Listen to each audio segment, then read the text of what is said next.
First, Nathaniel, come on over and with Jesse, and let's talk briefly about Passing Through.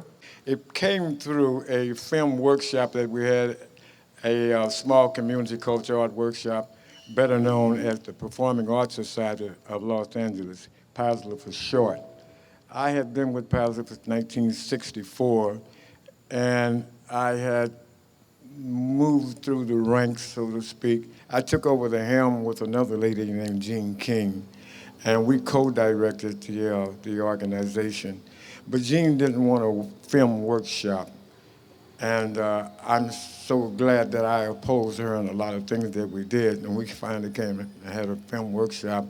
And this is the second film Passing Through. We have one, ironically enough, called As Above, So Below. And it's playing in New York tonight, you understand, at 8 o'clock. And that's really ironic. And then this here. But the director, Larry Clark, was a film student at UCLA. And he says, Jeter, we got to do this. I said, Larry, we ain't got no money. Man, he said, no, come on, man, we ain't got no money to do no film. Are you crazy? Film costs thousands and thousands of dollars, you know. He said, well, you can sell your Cadillac. I'm not about to sell my car. You crazy? You understand? So, but anyway, I sold another car. And we wound up, because people always ask the question, well, how much did it cost, you know? It cost a lot of blood, sweat, and tears. But basically in monies and cents, dollars and cents, it cost $13,000, give or take 1,000 here and there. But he wanted me to be, or to perform in it. Well, I wasn't at performing in that particular time because I was involved with Sanford and Son. I would leave Sanford and Son rehearsals, get down to the theater to deal with the kids and deal with the theater, whatever was happening, and then go and find a little hole wherever we were doing some of these scenes, you know, with Passing Through. I mean, I loved it. And the outcome of it, I never would have believed that it came out like it did.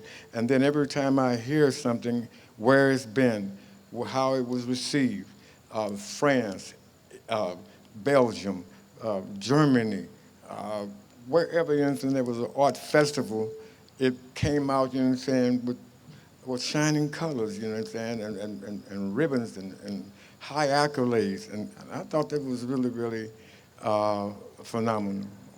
I don't want to talk too long because I know we got to stop, you understand. But anyway, I, as an actor, you understand, decided to do it, and I'm glad I did. Thank you very much. My name is Jesse Sharps. How did I get involved? The guy who wrote most of the music for this film, who was a good friend of Larry Clark's, Horace Tapscott, started teaching me music when I was 12 years old.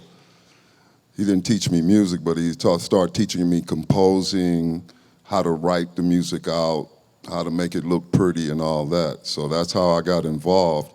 And when they started doing the project back then in the 70s, I was 21 years old. And I remember me and Fawasi had to follow Jeter them around because, like he said, they didn't have much time. He was acting in a major TV show and everything. We literally had to, they would call and say, go over there where he is now. And because we had to follow him around and play the music for him in the film. He's playing a saxophone player, his friend is playing a saxophone player, we had a trumpet player, so they all had live music, so we would follow them around and play, just play and explain to them how to put their fingers on the horn and look like a real sax, how, you know, Jeter would make the veins in his head pop when he played the music, so it's very encouraging. And one thing I would like to say about the music, the movie is about musicians and the struggles that they were going through back in the 70s and the 60s. So it's kind of like going into the rebellion of not just LA, the rebellion of this whole country. So Horace Tapscott quit playing with Lionel Hampton to stay in Los Angeles and to make this whole thing happened with all the musicians in LA, which we called ourselves the underground because, you know, we were not in Hollywood. I'm from Watts. A lot of my friends are from Compton and all of that. So Horace, we had that band there, and it was just something else. I just want to say it was a pleasure doing that movie. We didn't get, like he said, it was blood, sweat, and tears. Nobody ever got paid. We didn't get paid, but we got paid now. So it's very nice. Thank you.